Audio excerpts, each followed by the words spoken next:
বন্ধুরা, অনলাইনে ইনকাম ট্যাক্সের রিটার্ন ফাইলিং করার আগে যেটা মোস্ট ইম্পর্টেন্ট জিনিস সেটা হচ্ছে ট্যাক্সটাকে ক্যালকুলেশন করা। আপনার ট্যাক্সটা কত হতে পারে সেটাকে ক্যালকুলেট করা। আমরা যেটাকে বলি কম্পুটেশন। আপনাকে একটা কাগজে বা আপনার ডায়েরিতে এই কম্পুটেশনটা করে রাখতে হবে, যাতে কি হয় যখন আপনি অনলাইনে রিটার্নটা ফাইলিং করছেন আপনার ট্যাক্সটা ক্যালকুলেশন করে যা এসছে সেটার সাথে মিলছে কিনা সেটা আপনাকে দেখতে হবে। তবেই আপনি বুঝবেন যে আপনি ঠিকঠাক রিটার্নটা ফাইলিং করেছেন অনলাইনে। দেখুন, অনেক হয়তো গুগলে সার্চ করে কোন স্ল্যাবে কত টাকা ট্যাক্স পার্সেন্টেজ আছে সেইগুলো বের করে নিতে পারেন, কিন্তু তার সাথে সাথে আপনাকে আরো অনেক কিছু জানতে হবে। যেমন কোন খরচাটা কতটা অবধি এক্সেম্পটেড পাচ্ছেন, কি কি ডিডাকশন আছে, আপনি যে খরচাগুলো করছেন সারা বছরে তার মধ্যে কোন কোন জিনিসগুলো ডিডাকশন পেতে পারেন, বা কতটা টাকা কাটার পর আপনার ট্যাক্সটা ক্যালকুলেশন হয়, বা কোনো রিফান্ড থাকলে আপনি রিফান্ড পাবেন কি করে, এই সব জিনিস। তাই কম্পুটেশনটা জানতে হলে অনেক ফ্যাক্টর আছে যেগুলো জানতে হবে, যেগুলোকে আমি বলবো বেসিক্স।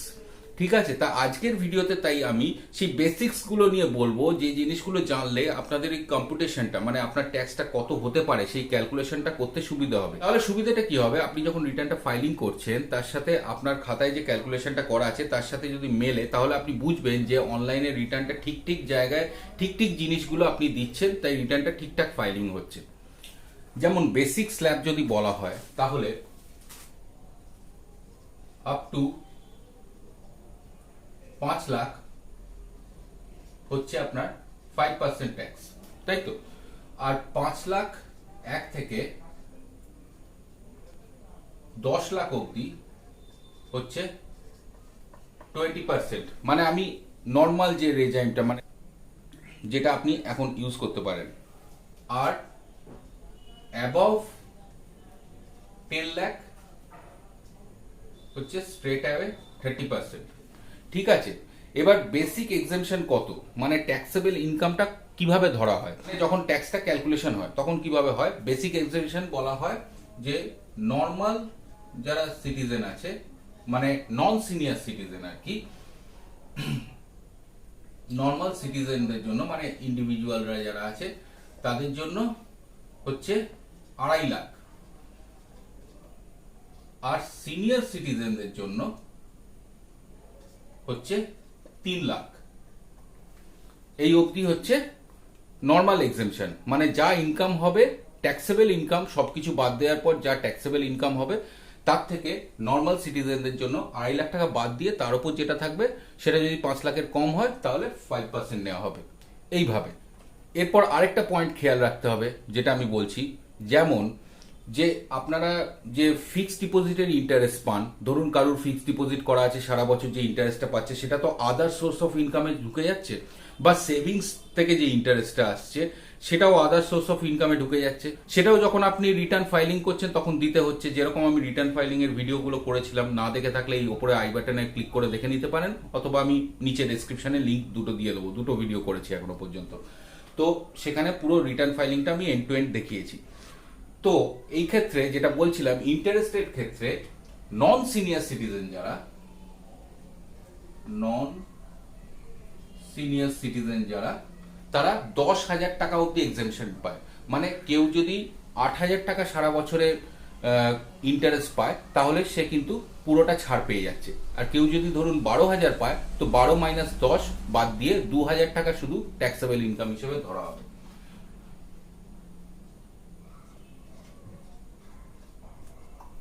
আর সিনিয়র সিটিজেন পাবে 50,000। হ্যাঁ, এখানে একটা কিন্তু বিশাল ফারাক আছে। যেখানে নন সিনিয়র সিটিজেন নর্মাল ইন্ডিভিজুয়ালরা পাচ্ছে, মানে যাদের সিনিয়র সিটিজেন নয় তারা পাচ্ছে 10, সেখানে সিনিয়র সিটিজেনরা পাচ্ছে 50, মানে বিশাল একটা ফারাক আছে। তাও আবার সিনিয়র সিটিজেনদের জন্য কিন্তু এফডি আর সেভিংস দুটোই ইনক্লুডেড, আর নন সিনিয়রদের জন্য শুধু সেভিংস। মানে এফডির কোনো ইন্টারেস্ট থাকলে নন সিনিয়র সিটিজেন কিন্তু এই 10,000-এর মধ্যে মানে ওটা বাদ যাবে না। ঠিক আছে, আচ্ছা, এরপর আমি খুব ইম্পর্টেন্ট আরেকটা পয়েন্ট বলছি, সেটা হচ্ছে রিবেট 87A।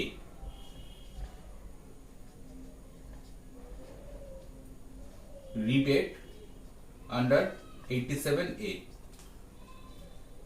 এটা অ্যাকচুয়ালি কি? এটা হচ্ছে একটা রিবেট থাকে যখন ট্যাক্সটা ক্যালকুলেশন হয়ে যাচ্ছে তারপর একটা ছাড় দেওয়া হয়। যেমন এটা নন সিনিয়র সিটিজেনদের জন্য হচ্ছে 12,500 টাকা, আর সিনিয়র সিটিজেনদের জন্য 10,000 টাকা।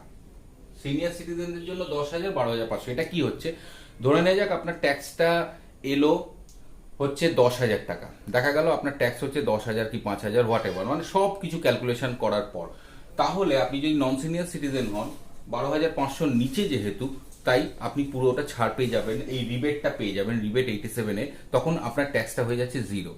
কিন্তু আপনার যদি 12,500 বেশি হয়, সেক্ষেত্রে এই 12,500 বাদ দিয়ে যে টাকাটা হবে সেইটা আপনাকে ট্যাক্স দিতে হবে, প্লাস হবে এডুকেশনাল সেস 4%। ঠিক আছে, যা ট্যাক্সই হোক না কেন, যা ট্যাক্সই হোক না, প্লাস 4% এডুকেশনাল সেস ইসি। আর সিনিয়র সিটিজেনদের ক্ষেত্রে এখানে 10,000 টাকা এইটা রিবেটটা, মানে কোনো সিনিয়র সিটিজেনের যদি ট্যাক্স ক্যালকুলেশন করে দেখা যায় যে 5,000 কি 8,000, তাহলে তারও কিন্তু ট্যাক্স 0 হয়ে যাচ্ছে। এইবার এখানে আপনাদের মনে একটা প্রশ্ন আসতে পারে যে যেখানে সব জায়গায় সিনিয়র সিটিজেনদের অগ্রাধিকার দেওয়া হয়, সেখানে সিনিয়র সিটিজেনকে এখানে 10,000 দেওয়া হচ্ছে আর নন সিনিয়র সিটিজেনকে 12,500, বেশি কিভাবে সম্ভব এটা? অ্যাকচুয়ালি যারা হিসেবটা ভালো বোঝে তারা এতক্ষণে বুঝে গেছে, তো আমি বলে দিচ্ছি, এটা আর কিছুই না, অনেকটা ঘুরিয়ে নাক ধরার মতো। দেখুন এখানে ব্যাপারটা কি হচ্ছে, 12,500 আর এটা 10,000। তো দেখুন এবার ব্যাপারটা আমি বুঝিয়ে বলছি, সেটা হচ্ছে আমি কি বলেছিলাম যে নন সিনিয়র সিটিজেনদের দেয় হচ্ছে 2.5 লাখ অব্দি এক্সেমশন, বেসিক এক্সেমশন যেটা, আর সিনিয়র সিটিজেনদের দেয় 3 লাখ অব্দি। তাই ডিফারেন্স কত হচ্ছে, 50,000। ঠিক আছে, তো এবার আপনি যদি দেখেন যে 50,000-এর 5% কত হচ্ছে, 2,500, তাই তো? তো 50,000-এর যদি ইন্টু 5% করেন হচ্ছে 2,500। তো এখানে ডিফারেন্সটা কত হচ্ছে, এটাও 2,500। তার মানে কি হচ্ছে যে সিনিয়র সিটিজেনদের অলরেডি 2,500 টাকা ট্যাক্স বেনিফিট এখানে দিয়ে দিচ্ছে প্রথমেই, আর তাই জন্য নন সিনিয়র সিটিজেনদের এইখানে এসে 2,500 ট্যাক্স বেনিফিট দিচ্ছে। তাই আমি বললাম ব্যাপারটা কিন্তু ঘুরিয়ে ফিরিয়ে একই দাঁড়াচ্ছে। তো এখানে ডিফারেন্সটা 50,000, 5% করলে 2,500, তো ওই বেনিফিটটা সিনিয়র সিটিজেনদের আগেই দিয়ে দিচ্ছে। আর নন সিনিয়র সিটিজেনরা কখন পাচ্ছে, আন্ডার রিবেট 87A তারা এটা পাচ্ছে। এই হচ্ছে ব্যাপার। আচ্ছা, এবার ফাইনালি আমি দুটো ট্যাক্স ক্যালকুলেশন করে দেখিয়ে দিচ্ছি, একটা বিলো 5 লাখ আর একটা অ্যাবভ 5 লাখ, তাহলে আপনি বুঝবেন কিভাবে ক্যালকুলেশনটা করতে হয়। ধরে নেওয়া যাক একজনের নেট ট্যাক্সেবল ইনকাম হচ্ছে, মানে সবকিছু বাদ দেওয়ার পর, সব হিসেব করে নেওয়ার পর দেখা যাচ্ছে তার ইনকাম হচ্ছে, মানে ট্যাক্সেবল ইনকাম হচ্ছে 4,80,000 টাকা। ঠিক আছে, 4,80,000 টাকা, মানে সবকিছু বাদ দিয়ে, তার মানে কোনো এলআইসি প্রিমিয়াম ছিল, ডিডাকশন ফিডাকশন সবকিছু বাদ দিয়ে, যা যা ছাড় পেয়েছে সব বাদ দিয়ে, ঠিক আছে, ওইগুলোতে আমি যাচ্ছি না, ছাড় দিয়ে এইটা হচ্ছে ট্যাক্সেবল ইনকাম। এর উপর এবার ট্যাক্সটা ক্যালকুলেশন করতে হবে। সেক্ষেত্রে যদি নন সিনিয়র সিটিজেন হয়, প্রথমেই তার 2.5 লক্ষ টাকা এর থেকে বাদ যাবে। আমি দুটোই বলে দিচ্ছি বারবার, সিনিয়র নন সিনিয়র, তাহলে বুঝতে সুবিধা হবে, কারণ সব রকম লোকেরাই দেখছে। তো এখান থেকে যদি আমি বাদ দিই তাহলে দাঁড়াচ্ছে তার 2,30,000। ঠিক আছে, এবার 2,30,000-এর ওপর কি হবে, এই 2,30,000-এর ওপর 5% নেওয়া হবে, যেহেতু এটা বিলো 5 লাখ, 5 লাখের নিচে বলে প্রথমেই, যে জন্য আমি স্ল্যাবটা বলে দিলাম, যেহেতু এটা 5 লাখের নিচে তাই 5% নেওয়া হবে। 5% যদি নেওয়া হয় দাঁড়াচ্ছে হচ্ছে 11,500। তাহলে আমি যেটা বলেছিলাম আন্ডার রিবেট 87A যে নন সিনিয়র সিটিজেন আছে তাদের 12,500 অব্দি রিবেট পাচ্ছে, তাই তার কাছে কিন্তু ট্যাক্সটা, নন সিনিয়র সিটিজেন যদি হয় তার কাছে ট্যাক্সটা কি হয়ে যাচ্ছে, 0, মানে তার কোনো ট্যাক্স হচ্ছে না। এবার আমি একটা 5 লাখের উপর ক্যালকুলেশন করে দেখাবো, তাহলে বুঝতে সুবিধা হবে। ধরে নেওয়া যাক এখানে 7 লাখ কারুর ট্যাক্সেবল ইনকাম, মানে যেরকম বললাম সব ডিডাকশন এক্সেমশন সবকিছু পাওয়ার পর 7 লাখ হচ্ছে ট্যাক্সেবল ইনকাম। এবার এখানে কি হচ্ছে 5 লাখ অবধি প্রথম 5% হচ্ছে ছাড়, তাই প্রথমেই এখানে 5 লাখ আমি বাদ দিয়ে দিচ্ছি, ছাড় না মানে 5 লাখ টাকা সরিয়ে দিচ্ছি। এখানে যখন ক্যালকুলেশন করবেন অ্যাবভ 5 লাখ তখন একটু ভেঙে নিতে হবে, মানে 5 প্লাস 2 হচ্ছে 7। তো প্রথম 5 লাখের ওপর স্ট্রেট অ্যাওয়ে ট্যাক্স চলে আসবে হচ্ছে 5 লাখের ওপর 12,500। ঠিক আছে, এখানে আর 2.5 লাখ 3 লাখ এক্সেমশনের ব্যাপার নেই, যেহেতু এটা 5 লাখের স্ল্যাব ক্রস করে যাচ্ছে, তাই 5 লাখের ওপর প্রথমেই 5% নিয়ে নেওয়া হবে, সেটা হচ্ছে 12,500। এটা একদিকে রইল। এবার এই যে 2 লাখটা এটার উপর নেওয়া হবে 10% ইজ ইকুয়াল টু 40,000। ঠিক আছে, যেহেতু 5 লাখ ক্রস করে যাচ্ছে প্রথমেই 12,500 হয়ে যাচ্ছে 5%, প্লাস এবার 5 লাখের ওপরে তার মানে 20% এর স্ল্যাবে চলে যাচ্ছে, সেই জন্য 2 লাখ টাকা যে বাকি রয়েছে 5 লাখের ওপরে, সেই 2 লাখ টাকার ওপর হচ্ছে 20%, সরি এখানে 10% লিখেছি, এটা 20%, আগে 10% ছিল সেই জন্য। তো এখন ডাইরেক্ট 5-এর পর 20 আছে, তাই 20% হচ্ছে 40,000 টাকা, 40,000 টাকা, সরি ওটা 20%, হ্যাঁ ওটা 40,000 টাকা হচ্ছে 2 লাখের ওপর ট্যাক্স। তাহলে তার টোটাল ট্যাক্স কত হচ্ছে, এই 12,500 প্লাস 40,000 মানে 52,500।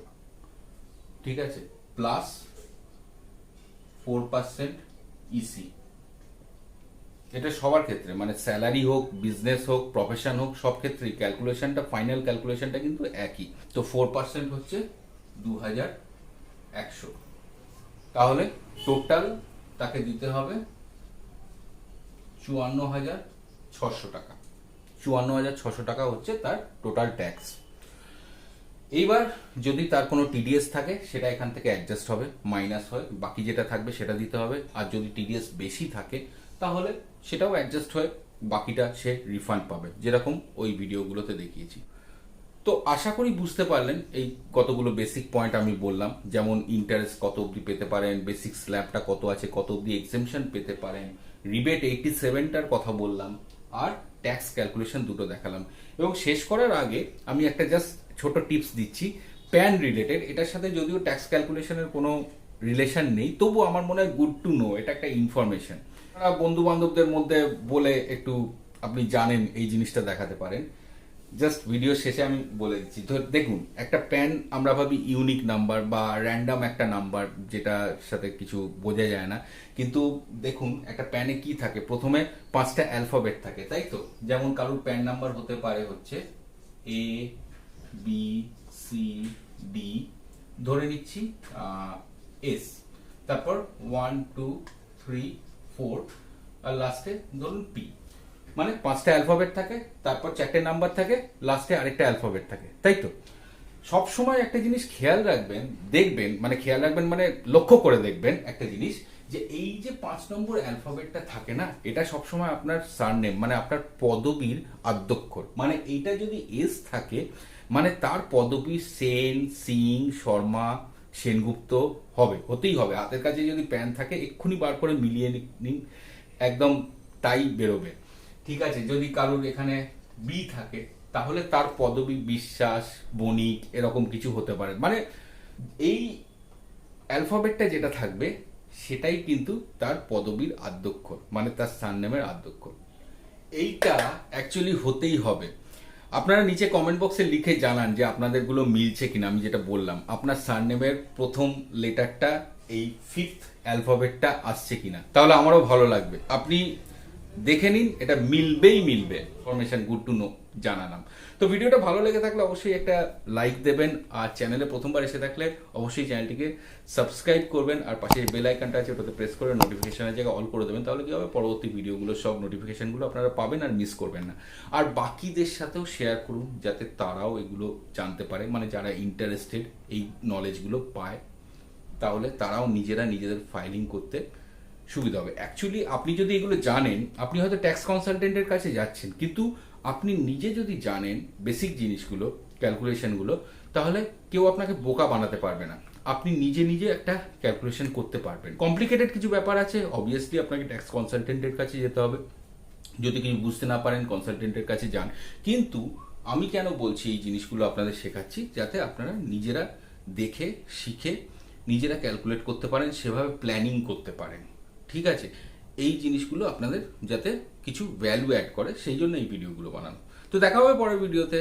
আপনারা সুস্থ থাকুন, ভালো থাকুন। Till then, by. আর কোনো প্রশ্ন থাকলে অবশ্যই কমেন্ট বক্সে লিখে জানাবেন।